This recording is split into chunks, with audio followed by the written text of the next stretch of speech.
नमस्कार, जय हिंद दोस्तों बिहार दरोगा के लिए आज हम देखने वाले हैं विज्ञान का टॉपिक, जो कि आप सभी को पता होना चाहिए। जो ज्ञान बिंदु जीएस एकेडमी की तरफ से जो बुक निकाला गया था प्रीवियस ईयर, उसी में देखेंगे तो हर एक सेट में आपका टॉपिक बाई टॉपिक लास्ट में दिया हुआ है। तो हमने जो है हिस्ट्री का कंप्लीट कर दिया है। आज हम देखेंगे विज्ञान का। एक एक पॉइंट आपके एग्जाम के लिए ज़रूरी है, ये सब आपको देख के जाना चाहिए। यहाँ से क्वेश्चन आपके एग्जाम में बनेगा और यहाँ से क्वेश्चन आपका बना भी हुआ है। प्रीवियस ईयर क्वेश्चन आप उठा के देखेंगे तो ठीक है। एक एक पॉइंट को देखिएगा, सभी क्वेश्चन आपके लिए इंपॉर्टेंट है। जैसे आप देखेंगे तो विलायक दिया गया है और एक तरफ हमारा जो है विलेय पदार्थ दिया गया है। अगर हम जल की बात कर लेते हैं दोस्तों, तो देखेंगे तो नमक हो जाएगा, चीनी, फिटकरी, नीला थोथा, ठीक है, और एल्कोहल होगा। और एसीटो की बात कर लेते हैं तो वार्निश, उसके बाद कार्डाइट हो जाएगा, क्लोडियन हो जाएगा, रेयान हो जाएगा, सेलुलोज होगा और कृत्रिम रेशम हो जाएगा, ठीक है। एल्कोहल देख लेते हैं दोस्तों, तो वार्निश, पॉलिश, कपूर, चमड़ा, लाख, आयोडीन हो जाएगा। कार्बन टेट्राक्लोराइड की बात कर लेते हैं तो तेल हो जाएगा, वसा होगा, घी, मोम आदि ये सब, ठीक है। और ईथर की बात कर लेते हैं तो चर्बी, मोम, तेल होगा। नेप्था जो दोस्तों आपका है, इसमें आपका रबर हो जाएगा, ठीक है। तारपीन का तेल की बात करते हैं तो पेंट व रेजिन होगा, ठीक है। ये सब आपका इसमें मिलाया जाता है। कार्बन डाइऑक्साइड की अगर हम बात करते हैं तो गंधक, फास्फोरस आदि होगा। अब हम यहाँ पे देखेंगे कि विभिन्न प्रकार के विलयन हम देख लेते हैं, ठीक है। जैसे विलयन के प्रकार और एक तरफ हमारा जो है उदाहरण दिया गया है। जैसे देखेंगे तो गैस में गैस दोस्तों आपका वायु तथा गैस का मिश्रण होगा। गैस में द्रव की बात करते हैं तो अमोनिया का जल में मिश्रण और बादल कोहरा होगा, ठीक है। गैस में ठोस की बात करते हैं तो वायु में आयोडीन का विलयन धुआं हो जाएगा। द्रव में गैस की बात करते हैं, जल में कार्बन डाइऑक्साइड का विलयन हो जाएगा। चलिए आगे देख लेते हैं। अगला हमारा जैसे दोस्तों देखेंगे तो द्रव्य में गैस, जल में अल्कोहल का विलयन। द्रव में ठोस की बात करते हैं तो जल तथा चीनी का मिश्रण। ठोस में गैस की बात करते हैं तो कपूर का वायु में विलयन। ठोस में द्रव्य की बात करते हैं तो नमक का जल में विलयन हो जाएगा। ठोस में ठोस दोस्तों आपको हो जाएगा सोने में घुलित तांबा होगा, ठीक है। ये आप अच्छे से याद रखिएगा, यहाँ से क्वेश्चन आपका बनता है। अब देखेंगे हम दोस्तों कांचों का संगठन व उनके उपयोग देख लेते हैं। जैसे यहाँ पे देखिए कांच और संगठन, ठीक है, यहाँ पे उपयोग दिया गया है। जैसे आप देखेंगे फ्लिंट कांच, यहाँ से देखिए क्वेश्चन आपका बनता है दोस्तों। जैसे संगठन जो दिया गया है पोटेशियम कार्बोनेट, लेड ऑक्साइड व सिलिका। जो उपयोग होता है जैसे देखिए कैमरा बनाने में काम होता है, दूरबीन के लेंस व विद्युत बल्ब में काम आता है फ्लिंट कांच। वही बात करते हैं पायरेक्स कांच के बारे में, तो sodium silicate, borosilicate, sodium carbonate, calcium carbonate, silica, ठीक है। अब देखिए प्रयोग में क्या क्या आता है, प्रयोगशाला में उपकरण आदि में ये सब आप काम आता है। और क्रुक्स कांच जो दिया गया है, सीरियम ऑक्साइड, सिलिका। धूप चश्मों के लेंस में ये सब काम आता है क्रुक्स कांच। बात करेंगे पोटास कांच, ठीक है, पोटेशियम कार्बोनेट, कैल्शियम कार्बोनेट व सिलिका। अधिक ताप तक गर्म किए जाने वाले कांच के बर्तन व प्रायोगिक उपकरण हो जाएगा। अब हम देखेंगे तत्वों से संबंधित, एक सेकेंड, हाँ, तत्वों से संबंधित प्रमुख जानकारी यहाँ पे हम देख लेते हैं। इसका खोजकर्ता कौन है और ये आपका खोज कब हुआ है। जैसे देखेंगे हाइड्रोजन की खोजकर्ता कौन है, तो एच कैवेंडिश है और ये आपका 1766 में हुआ है। हीलियम की बात कर लेते हैं दोस्तों, तो लेकेयर, ठीक है, यूके 1868। कार्बन की बात कर लेते हैं तो एंटोनी लवोजियर हो जाएगा, 1789 हो जाएगा, ठीक है। नाइट्रोजन की बात करते हैं, जो इसके खोज करता है दोस्तों रदरफोर्ड है, 1722। ऑक्सीजन दोस्तों याद रखिएगा सीले और प्रिस्टले, 1773-74। फ्लोरीन का आपको हो जाएगा एच मैसन, ठीक है, 1886 हो जाएगा। नियॉन दोस्तों याद रखिएगा रामसे और टोवर्स, जो इसकी स्थापना किया गया था 1998 में। सोडियम याद रखिएगा डेवी, यूके 1807 में। मैग्नीशियम दोस्तों हो जाएगा डेवी, यूके 1808 में। एल्यूमिनियम याद रखिएगा और अस्टेड और बोलर, ठीक है, 1825 से 27 के बीच में। सिलिकॉन की बात कर लेते हैं तो बर्जिलियस, ठीक है, 1824 में। फास्फोरस दोस्तों आपका हो जाएगा एच ब्रांड, जर्मनी, जो कि 1869 होगा। सल्फर की बात कर लेते हैं तो प्रागैतिहासिक 2000 ईसा पूर्व हो जाएगा, ठीक है। आगे देख लेते हैं। अगला हमारा दिया गया है क्लोरीन, देखिए CW सीले 1784 हो जाएगा। ऑर्गन आपका रैमजे और रेले 1894 होगा। पोटेशियम की अगर हम बात कर लेते हैं तो डेवी, जो कि 1807 में इसकी स्थापना हुआ है। कैल्शियम दोस्तों याद रखिएगा, कैल्शियम का एक सेकेंड, कैल्शियम का देखिए आपका हो जाएगा डेबी यूके होगा जो कि 1808 में, ठीक है। मैग्नीज का हो जाएगा जे जी जॉन जो कि 1774 में हुआ था। आयरन का आपका प्रागैतिहासिक है और 4000 ईसा पूर्व, ठीक है। कोबाल्ट अगर हम देखें तो जी ब्रेंट 1337 हो जाएगा।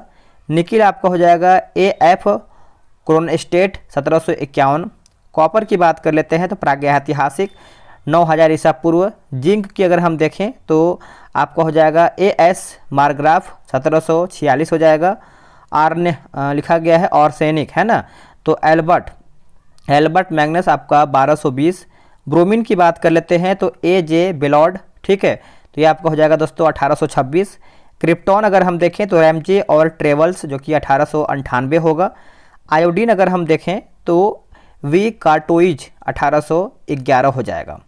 आगे देख लेते हैं दोस्तों, इसमें देखेंगे तो टंगस्टन दिया गया है। टंगस्टन आपका डब्लूअर्स ब्रदर्स 1783। रेडियम आपका हो जाएगा पियरे क्यूरी, मैडम क्यूरी और बेमोंड, ये आपका 1898। थोरियम अगर हम देखें तो जे बर्जिलियस 1829। यूरेनियम अगर हम देखें तो क्लेप्रोथ जर्मनी 1789 होगा। और प्लूटोनियम आपका हो जाएगा दोस्तों मिलन कैनेडी और वाल 1941-42 हो जाएगा, ठीक है। अब देखिए यहाँ पे दोस्तों आपका दिया गया है कोशिका विज्ञान में महत्वपूर्ण उपलब्धियाँ, ठीक है, ये आपके लिए बहुत ज़्यादा जरूरी है दोस्तों। जैसे आप देखेंगे तो रॉबर्ट हुक ने जो है कोशिका की खोजकर्ता किया है 1665 में, ठीक है। बैक्टीरिया की खोज किसने किया है तो ल्यूवेन हॉक ने किया है 1663 में किया है, 1683 में किया है। कोशिका केंद्र की खोज दोस्तों किसने किया है तो रॉबर्ट ब्राउन ने किया है 1831 में। माइटोकॉन्ड्रिया की खोजकर्ता कौन है तो रिचर्ड अल्टमान जो कि 1890 में, ठीक है। सर्वप्रथम DNA को पृथक्करण किया था कौन तो फ्रेडरिक मिशन 1869 में। गाल्जी काज की खोजकर्ता कौन है दोस्तों तो कैमिलो गाल्जी 1898 में। इलेक्ट्रॉन माइक्रोस्कोप का वाणिज्यिक निर्माण की बात कर लेते हैं तो सीमेंस हो जाएगा 1939 में। DNA का डबल हेलिक्स मॉडल दोस्तों आपका क्रिक वाटसन और विल्किंस, ठीक है, ये आपका हो जाएगा दोस्तों 1953 होगा, ठीक है।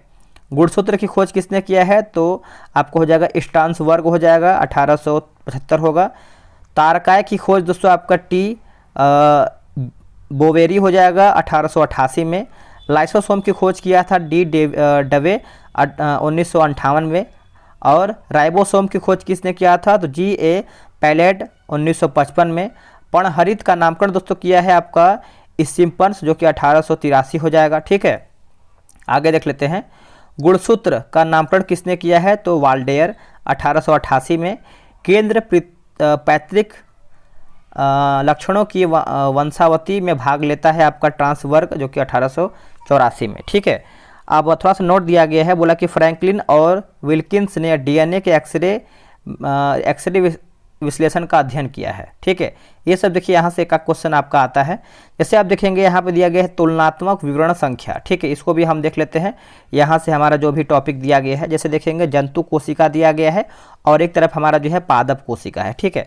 तो पहले हम दोस्तों एक तरफ एक वाला देख लेते हैं, जैसे हम जंतु कोशिका को देख लेते हैं, उसके बाद हम दूसरा देखेंगे। जैसे देखेंगे कोशिका भित्ति अनुपस्थित होता है जंतु कोशिका में। कोशिका भित्ति की अनुपस्थिति के कारण जंतु कोशिका का आकार निश्चित नहीं होता है। एक ऊतक द्रव्य सामान्य कोशिकाओं को भिगोता है। जीव द्रव्य पूरी कोशिकाओं को भर लेता है। रिक्तियां या तो अनुपस्थित होती हैं या संख्या में कम तथा आकार में छोटी होती हैं। केंद्रक केंद्र में होता है दोस्तों। आगे हमारा है क्रिस्टल अनुपस्थित होता है। संचित भोजन ग्लाइकोजन होता है। लवक अनुपस्थित होता है। गाल्जी उपकरण सामान्यतः एक संकर होता है।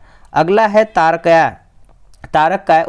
उपस्थित होता है इसमें, और ग्लाइऑक्सीसोम अनुपस्थित होता है। लाइसोसोम उपस्थित होते हैं। जंतु कोशिका अपने लिए आवश्यक कुछ अमीनो अम्ल, विटामिन व सह एंजाइमों को बनाने में समर्थ होते हैं, ठीक है। कोशिका द्रव्य विभाजन विदलन द्वारा होता है। अब आगे हम देख लेते हैं। आगे हमारा दोस्तों यहाँ पे पादप कोशिका दिया गया है, जो कि इसको भी जानना बहुत ज़्यादा जरूरी है। जैसे देखेंगे पादप कोशिका में कोशिका भित्ति द्वारा घिरी होती है। आकार निश्चित होता है। ऊतक द्रव्य पादपों में नहीं होता है। जीव द्रव्य सामान्य परिघीय होता है। पादप कोशिका में एक बड़ी केंद्रित रिक्तियाँ होती हैं, ठीक है, और केंद्रक परिघीय कोशिका द्रव्य में होता है। पादप कोशिकाओं में विभिन्न प्रकार के क्रिस्टल पाए जा सकते हैं। संचित भोजन मंड होता है। लवक पादप कोशिकाओं में होते हैं। गाल्जी उपकरण कई पृथक इकाइयों जैसे आपका डिक्टियोसोम्स कहते हैं का बना होता है, ठीक है। आगे दोस्तों है तारक काय, कुछ निम्न श्रेणी के पादपों को छोड़कर सभी में अनुपस्थित होते हैं। और ग्लाइऑक्सीसोम कुछ पादप कोशिकाओं में पाया जाता है। उसका लाइसोसोम्स प्रायः अनुपस्थित होते हैं। इनका कार्य दूसरे घटकों द्वारा ले लिया जाता है।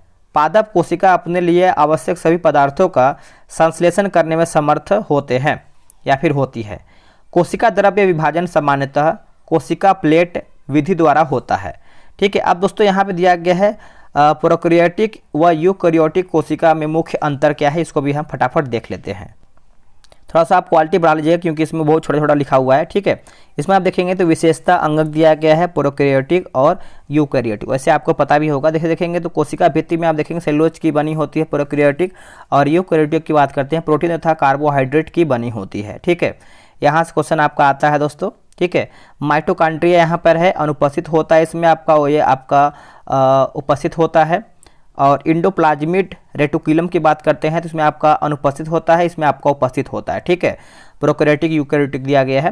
राइबोसोम देखिए यहाँ पर एग्जाम में पूछा गया 26/12/2021, 70 प्रकार के यहाँ पे और यहाँ पे 80 प्रकार के। गाल्जी काय की बात करें हैं तो आपका इसमें अनुपस्थित होते हैं और इसमें आपका उपस्थित होता है, ठीक है। देख लेते इधर आपका दिया गया है प्रोकैरियोटिक, इधर आपका यहाँ पे प्रोकैरियोटिक, यहाँ पे यूकैरियोटिक, ठीक है। चलिए बात करेंगे हम दोस्तों लाइसोसोम के बारे में, तो इसमें आपका अनुपस्थित होता है, इसमें आपका उपस्थित होता है। डीएनए की बात करते हैं तो एकल सूत्र में होता है, इसमें आपका पूर्ण विकसित एवं दोहरे सूत्र के रूप में होता है। और यहाँ पे देखिए कशाभिका बात करते हैं तो केवल एक तंतु होता है, इसमें आपका 11 तंतु होते हैं। केंद्रिका की बात करते हैं तो इसमें आपका अनुपस्थित होता है प्रोकैरियोटिक में, और इसमें आपका यूकैरियोटिक में दिखाया तो उपस्थित होता है। सेंट्रियोल की बात करते हैं तो इसमें आपका अनुपस्थित होता है, इसमें आपका उपस्थित होता है। श्वसन दोस्तों आपका प्लाज्मा झिल्ली द्वारा होता है, इसमें आपका माइटोकॉन्ड्रिया द्वारा होता है। लिंग प्रजनन की बात करते हैं तो नहीं पाया जाता है, इसमें आपका पाया जाता है, ठीक है। आगे है प्रकाश संश्लेषण, तो थाइलेकाइड में होता है, इसमें आपका क्लोरोप्लास्ट में होता है। कोशिका विभाजन की बात करते हैं तो अर्धसूत्री प्रकार का होता है, इसमें आपका अर्धसूत्री या समसूत्री प्रकार का होता है। अब यहाँ पे देखेंगे तो महत्वपूर्ण यहाँ पे क्षारक दिया गया है, ठीक है। इसको भी हम देख लेते हैं। देखिए क्षारक है यहाँ पर जो है प्राप्ति स्थल, जिससे हम बात करते हैं एट्रापिन के बारे में, तो एट्रोपा बेलेडोना के बीज में होता है। कैफीन की बात करते हैं तो कॉफ़ी के फलों में होता है। कोकेन की बात करते हैं तो एरिथ्रोजाइलोम में होता है। निकोटीन आपका तंबाकू में, और कुनैन जो है दोस्तों आपको सिनकोना की छाल में। ये सब आप अच्छे से याद रखिएगा। अगला है पाचन क्रियाओं का वर्णन यहाँ पे दिया गया है, इसको भी हम देख लेते हैं। पाचन रस, माध्यम, एंजाइम, खाद्य पदार्थ जिन पर क्रिया हो रही है और प्रतिक्रिया के फलस्वरूप बने अंतिम उत्पाद दिया गया है, ठीक है। अब यहाँ पे देखेंगे तो ये सब क्वेश्चन भी आपका यहाँ पे देखिए लिखा गया है। क्वेश्चन 15 ऑप्शन देखेंगे तो ये क्वेश्चन आपका आया हुआ है। जैसे देखेंगे तो लाल रस दिया गया है आपका उदासीन या हल्का क्षारीय, पीएच इसका 7 होता है। और एंजाइम की बात करते हैं टाइलिन व एमाइलेज, ठीक है। और पॉलीसेकेराइड बात करते हैं, इसमें आपका डाइसेकेराइड माल्टोज, जो कि इसमें आपका डेक्स्ट्रीन जलीय शर्करा, ठीक है। अब जठर देखेंगे तो अम्लीय होता है HCl, और इसमें दोस्तों आपका दिया गया है पेप्सिन, ठीक है, रेनिन, और यहाँ पे देखेंगे तो गैस्ट्रिक। और यहाँ पे देखेंगे दोस्तों खाद्य पदार्थ जिन पर क्रिया हो रही है तो प्रोटीन, दूध का प्रोटीन केसिन वसा हो जाएगा। और यहाँ पे देखेंगे तो पेप्टोन्स व प्रोटीओसेस हो जाएगा, और पैराकेसिन वसा का एमल्सिफिकेशन हो जाएगा, ठीक है। आगे देख लेते हैं अग्न्याशय रस, दोस्तों इसमें आपका क्षारीय होता है, आपका pH 8 हो जाएगा, ठीक है। तो इसमें देखेंगे तो आपका ट्रिप्सिन व क्या लिखा गया है माइमोट्रिप्सिन हो जाएगा। उसके बाद एमिलोप्सिन हो जाएगा, कार्बोक्सिक पेप्टिडेम, और यहाँ पे एस्टीएप्सिन या लाइपेज होगा, ठीक है। ये सब देखिए इसमें लिखा गया है। तो यहाँ पर भी हम देख लेते हैं दोस्तों, इसमें आप देखेंगे तो वसा मांड एवं जलीय प्रोटीन के पॉली और पेप्टाइड अणुओं पर, ठीक है, इसमें वसा। और यहाँ पर देखेंगे दोस्तों तो आपका पॉलीपेप्टाइड अणु, उसके बाद डाइसैकेराइड अमीनो अम्ल, और यहाँ पे वसा अम्ल ग्लिसरॉल हो जाएगा। ठीक है, तो यह सब अच्छे से याद रखिएगा। यहाँ पे देखेंगे तो पित्त रस जो आपका एग्जाम में पूछा हुआ है, इसका pH 8.3 हो जाएगा। ये सब आप अच्छे से याद रखिएगा। आगे देख लेते हैं। हाँ, अब यहाँ पे दोस्तों आप देखेंगे तो कुछ यहाँ पे कुछ जंतु और यहाँ पे श्वसन अंग दिया गया है।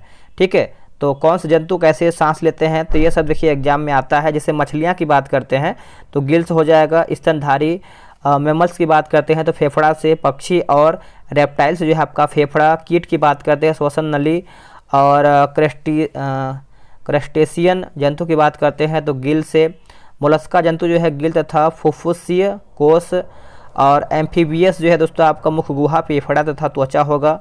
एक कोशिकीय जीवाणु और प्रोटिस्टा की बात करते हैं तो यहाँ पे देखेंगे दोस्तों तो आपका हो जाएगा प्लाज्मा झिल्ली द्वारा विसरण हो जाएगा। ठीक है, अब यहाँ पे देखेंगे दोस्तों तो कुछ विभिन्न जंतु एवं उनमें उत्सर्जन तंत्र दिया गया है।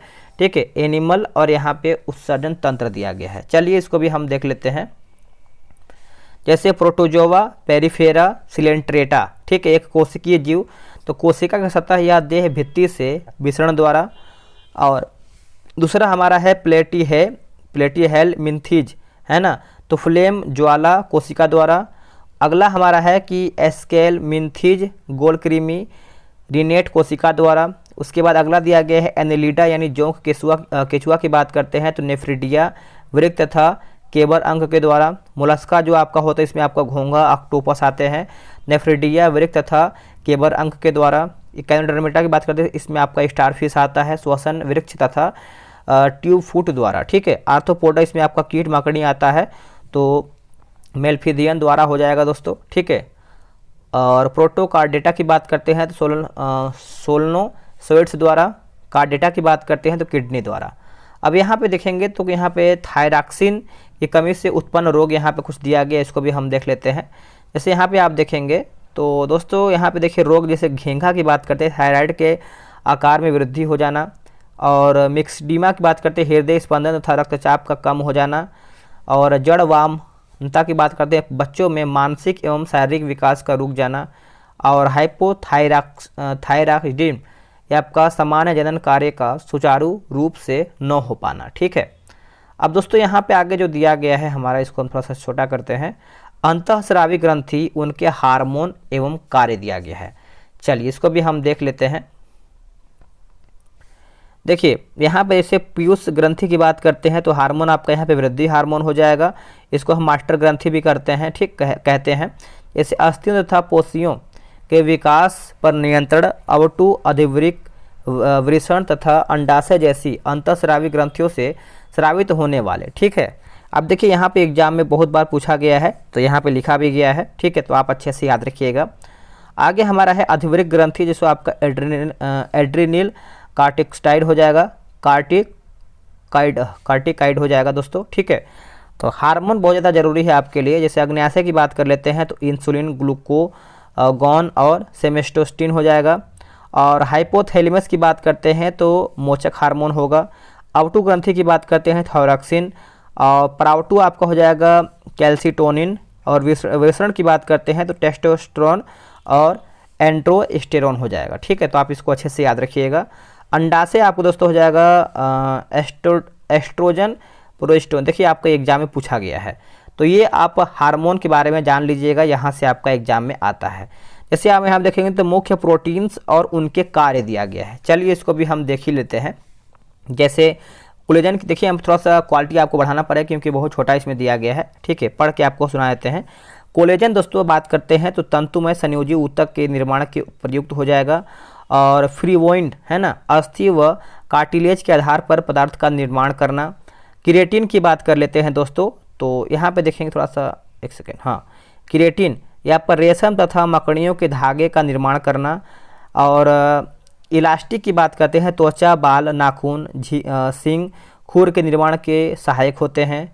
और गोसिपिन की बात करते हैं तो यह भी तंतुमय प्रोटीन है जो लिगामेंट्स व रुधिर वाहिनियों के पीले ऊतक में मिलता है। एक्टिन एवं मायोसिन की बात कर लेते हैं तो कपास प्रोटीन है जो कीटनाशक के रूप में प्रयुक्त होता है। और ग्लाइडिन ग्लूटेन की बात करते हैं तो सभी कंकालीय पेशियों में संकुचनशीला का हेतु होता है, ठीक है। जिंक की बात करते हैं तो गेहूं में पाया जाता है। और ग्लोब्यूलिन की बात करते हैं मक्का में पाया जाने वाला प्रोटीन है। और एविडीन की बात करते हैं तो अंडे में पाया जाता है, ठीक है। और केसिन दोस्तों आपका अंडा और सफ़ेद में पाया जाता है, ठीक है। यहाँ पे थोड़ा सा आगे पीछे हुआ है, जैसे एविडीन आपका अंडे के सफ़ेदी भाग में और जो केसिन है आपका दूध में पाया जाता है। अगला है दोस्तों हमारा ग्लूटेलिन्स की बात करते हैं तो अनाज में पाया जाने वाला प्रोटीन है। और प्रोलेमिन्स की बात करते हैं तो दालों में पाया जाने वाला प्रोटीन है, ठीक है। और फाइब्रिनोजेन तथा थ्रोम्बिन चोट लगने पर उधिर का थक्का बनाकर रक्तस्राव को रोकता है। हिस्टोन की बात करते हैं तो यह न्यूक्लियोप्रोटीन है जो आनुवांशिक लक्षणों के विकास एवं वंशागति का नियंत्रण करता है। साइटोक्रोम की बात करते हैं तो यह माइटोकॉन्ड्रिया में पाया जाने वाला प्रोटीन है जो श्वसन प्रक्रिया को पूर्ण करने में सहायक करता है, ठीक है। आगे देख लेते हैं दोस्तों एंटीबॉडीज है ना, ये आपका यह सुरक्षात्मक प्रोटीन्स होता है जो हानिकारक पदार्थों तथा आक्रमणकारी जीवाणु आदि से शरीर को सुरक्षा प्रदान करता है। अब यहाँ पे दोस्तों दिया गया है प्रमुख पोषण तत्व एवं उनके स्रोत दिया गया है, ठीक है।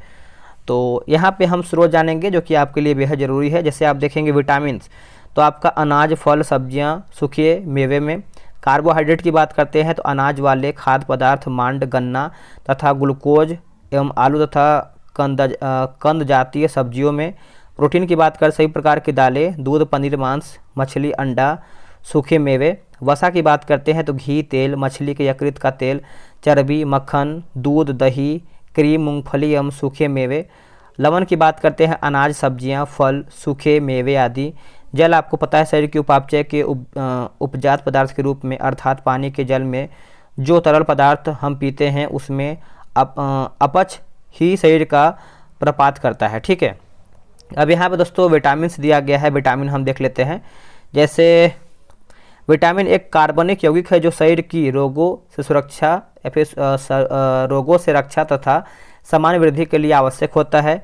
विटामिन बी तथा सी जल में तथा देखिए विटामिन बी सी जल में है, बाकी सब वसा में है, ठीक है। उपापचय में विटामिन का आवश्यक सहकारी है। विटामिन विभिन्न ऑक्सीकारी एंजाइम के भागों के रूप में विशिष्ट प्रोटीन का संयोजन करते हैं। इनका संबंध शरीर में कार्बोहाइड्रेट, प्रोटीन तथा वसा के भंजन से होता है। ये उपापचय के अंतिम उत्पाद के रूप में ऊर्जा, कार्बन डाइऑक्साइड व जल का मोचन करते हैं, ठीक है। आगे देख लेते हैं।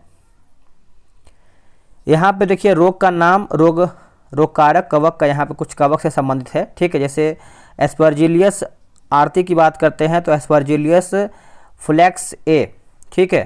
तो ये आपका दोस्तों कान तथा फेफड़ा, ठीक है।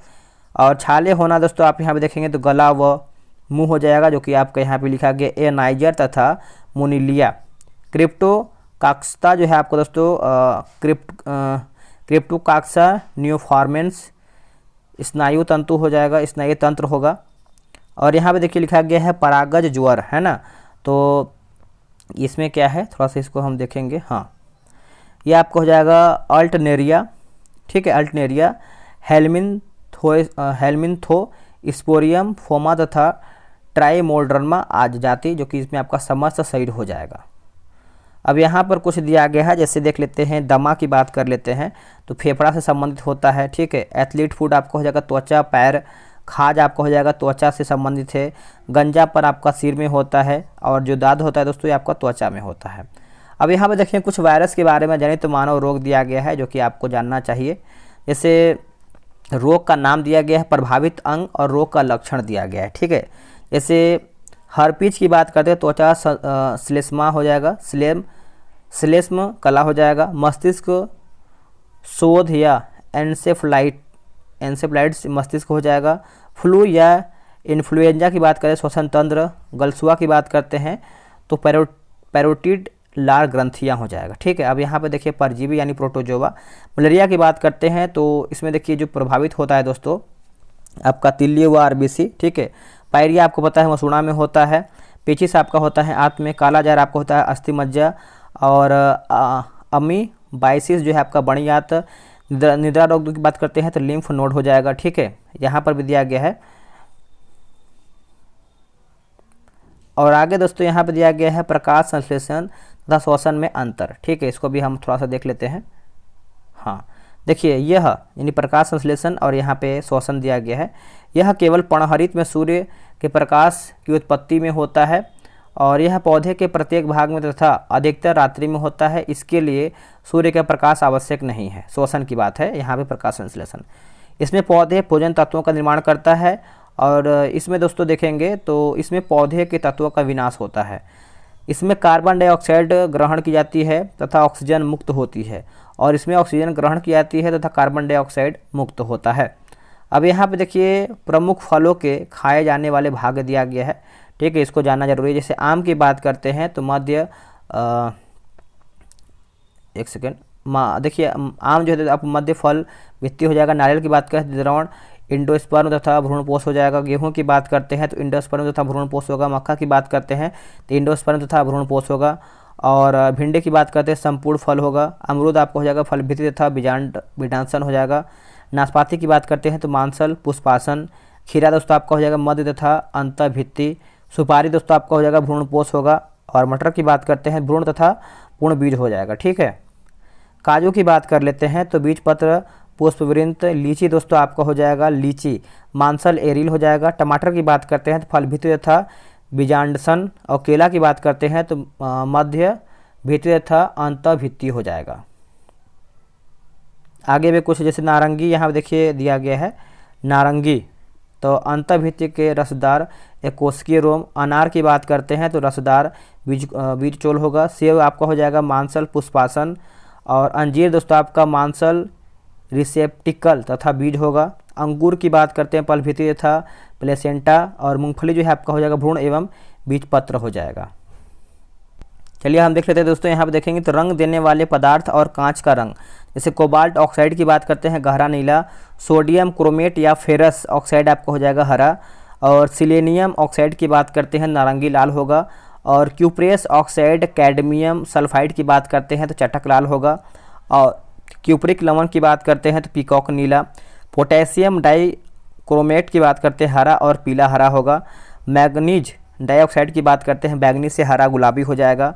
और क्यूपरस लवण की बात करते हैं तो लाल। कैडमियम सल्फाइड की बात करते हैं नींबू जैसा पीला। और गोल्ड क्लोराइड या पर्पिल ऑफ कॉसियल की बात करते हैं तो रूबी जैसी लाल यहाँ पे हो जाएगा। कार्बन दोस्तों आपको हो जाएगा कहरुआ। फेरिक लवण या सोडियम यूरेनियस की बात करते हैं यूरेनियम की बात करते हैं प्रदीप्तीय पीला हो जाएगा। अब यहाँ पे देखेंगे तो मानव शरीर में पाए जाने वाला खनिजों की मात्रा, जो कि यहाँ से एग्जाम में प्रश्न आता है, आपको पता है। ठीक है, इससे आप देखेंगे तो ऑक्सीजन आपका पहले पे आता है 65%। कार्बन आपका आता है दोस्तों 18%। हाइड्रोजन आता है 10%। Nitrogen 3%। Calcium 2%। Phosphorus 1%। Potassium 0.35%। Sulphur आपको हो जाएगा 0.25%। सोडियम आपको हो जाएगा 0.15%।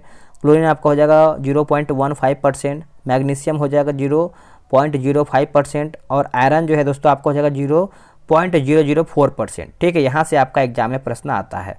अब देखिए बोला कि वर्णी लवक रंगीन होते हैं जिनके फलस्वरूप पौधे के फूल एवं फल की भित्ति रंगीन दिखाई देती है। जैसे आप देखेंगे तो फल का रंग और वर्णी लवक हो जाएगा। जैसे आप देखिए टमाटर का रंग जो है दोस्तों जो टमाटर का रंग होता है लाल रंग, वो आपका लाइकोपीन की वजह से होता है।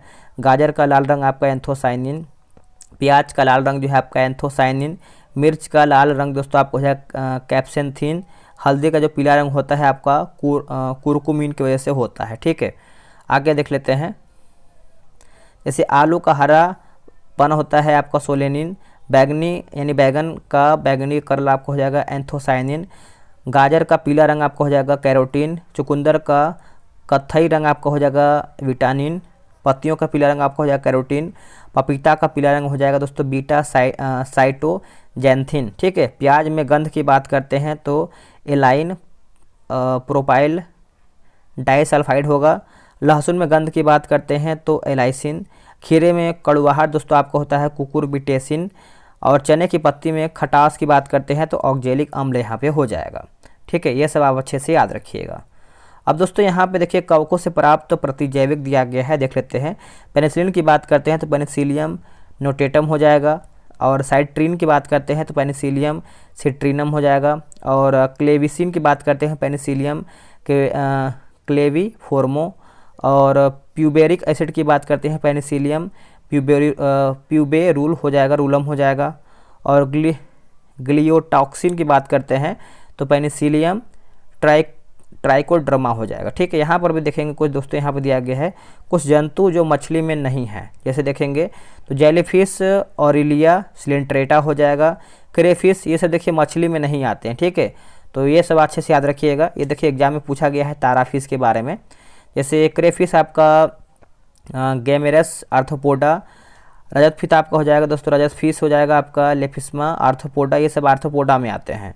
ताराफिश देखिए वो हो जाएगा दोस्तों एस्टेरिएस एकेनोडर्मेटा। ठीक है, तो अगला है हमारा पिशाच फिश, ऑक्टोपस मोलस्का, और दिया गया रेजर फिश दोस्तों आपको हो जाएगा सोलेन मोलस्का में आता है, और हेग फिश दोस्तों आपका मैक्सिन साइक्लोस्टोमेटा, और सुफेनस आपका हो जाएगा सीपिया मोलस्का, वेल मछली हो जाएगा सीपिया स्तनधारी, कवकी मीन हो जाएगा आपका सीपिया आर्थ्रोपोडा होगा। अब देखिए वास्तविक मछली कौन कौन सा है इसको हम देख लेते हैं। जैसे देखेंगे तो डॉग फिश आपका यहाँ पे वास्तविक नाम दिया गया दोस्तों आपका स्कोलिओडॉन, अश्वमीन जो है आपका हो जाएगा हिप्पोकैम्पस, फुफ्फुस मीन आपका हो जाएगा प्रोटोप्रेटरस हो जाएगा, बाघ मीन जो आपका हो जाएगा स्टीगो स्टोमा हो जाएगा, ग्लोब मीन आपको हो जाएगा ट्रेंटाडॉन, और विद्युत मीन आपको हो जाएगा टारपीडो, उड़न मीन हो जाएगा आपका एक्सोसिट्स हो जाएगा, और मछंड मीन आपको हो जाएगा गैम्बुसिया हो जाएगा। ठीक है, तो ये सब देखिए एग्जाम में आपका पूछा गया है। आगे हम देख लेते हैं दोस्तों, यहाँ पे देखेंगे तो ये आपका एग्जाम में पूछा गया है, इसको हम देख लेते हैं। जैसे कवकों से प्राप्त प्रतिजैविक, ठीक है, इसको तो हमने देख ही लिया है। ये देख लेते हैं कवक का आर्थिक महत्व देख लेते हैं। जैसे राइजोप्सस जो आपका दिया गया है निग्रिकेंस फ्यूमेरिक अम्ल के निर्माण में, इस्ट आपका हो जाएगा बेकरी उद्योग तथा अल्कोहल उद्योग में, जिब्रेला जो है आपका दोस्तों फ्यूजी कोराई जो है आपका हार्मोन के निर्माण में, और एस्परजिलियस म्यूकस साइट्रोमाइबीज जो है दोस्तों आपका साइट्रिक अम्ल के निर्माण में, पेनिसिलियम एस्परजिलियस की बात करते हैं पनीर के निर्माण में, और मोनेस्कस की बात करते हैं तो कवकों के निर्माण में। ठीक है, आगे है दोस्तों रोडोदुरुला नाइट्रोजन स्थिरीकरण में, उसके बाद लिखा गया है रोमेरिया क्लेवेसिया, ये आपका दोस्तों हो जाएगा भोजन के रूप में, एस्परजिलियस टीरियम भूमि की उर्वरता बढ़ाने में, और एग्रिकस छत्रक कक्षी की बात करते हैं कक्षी के बारे में सब्जी के रूप में, ईस्ट खमीर दोस्तों आपका अल्कोहल में बेकार उद्योग की देखिए एग्जाम में पूछा गया है। कवक से प्राप्त अम्ल देख लेते हैं यहाँ पे। अब यहाँ पे देखेंगे तो एस्परजिलियस ओराइजी दोस्तों आपका ये माइलेज होगा। ठीक है, ईस्ट आपका हो जाएगा इन्वेटर्ज, पेनिसिलियम आपका हो जाएगा पैक्टिनेज, ये आपका देखिए एग्जाम में पूछा गया है। अब यहाँ पे दोस्तों कुछ पादप रोग के बारे में दिया गया है, चलिए इसको भी हम कुछ देख लेते हैं। आलू का सैथिल रोग दोस्तों आपका यहाँ पे जीवाणु जनित रोग दिया गया है, संवहन तंत्र और आलू। ठीक है, जो आपके लिए इंपॉर्टेंट है वो हम देख लेते हैं। जैसे आप देखेंगे तो ब्लैक आर्म दोस्तों आप यहाँ पे देखेंगे तो जैंथोमोनास हो जाएगा। ठीक है, बीमारी जान लीजिए। बाकी धान का अंगमाई रोग दोस्तों आपको हो जाएगा जैंथोमोनास, उसके बाद साइट्रस कैंसर जो है आपका जैंथोमोनास सिट्री हो जाएगा। गेहूं का टुंडू रोग दोस्तों आपको हो जाएगा कोरिनोबैक्टीरियल ट्रिटिकी हो जाएगा। ठीक है, तो याद रखिएगा सभी लोग, अच्छे से भूलिएगा नहीं। दोस्तों यहाँ पे देखेंगे हम, जैसे देखेंगे तो तत्वों की कमी से होने वाले रोग हम देख लेते हैं। ठीक है, तो यहाँ से भी क्वेश्चन आता है। जैसे आप देखेंगे तो आम एवं बैगन में लिटिल रीफ जो है दोस्तों दस्ता कमी से होता है। चुकंदर में हर्ट रॉड जो है आपका बोरान, नींबू में हाई बैग दोस्तों आपको हो जाएगा तांबा, मक्का में वाइट बग जो है आपका बर्ड हो जाएगा जस्ता, नींबू में लिटिफ लिखा गया है लिटिल लीफ जो है आपका तांबा, गाजर में कोटर स्पॉट आपका कैल्शियम हो जाएगा। ठीक है, फूल गोभी ब्राउनिंग की बात करते हैं नाइट्रोजन बोरान हो जाएगा। आगे देख लेते हैं कि मटर में मार्स रोग दोस्तों आपको हो जाएगा मैग्नीज, लिखा गया है सलजम में वाटर कोर आपको हो जाएगा मैग्नीज, आलू का ब्लैक हार्ट रोग दोस्तों आपका भंडार में O2 की कमी। ठीक है, और आंवले की निक्रोसिस आपका बोरान, धान में खीरा रोग आपका हो जाएगा जस्ता, लीची में पत्ती जलना दोस्तों आपका हो जाएगा पोटेशियम। यहीं पर दोस्तों हमारा समाप्त होता है। साइंस का कुछ आप यहाँ से जाने होंगे तो यहाँ से कुछ अगर क्वेश्चन बनेगा तो आप बना पाएंगे। इम्पॉर्टेंट ये सब टॉपिक दिया गया है, ये सब आपको जानना चाहिए। चलिए आज के लिए इतना ही। जय हिंद।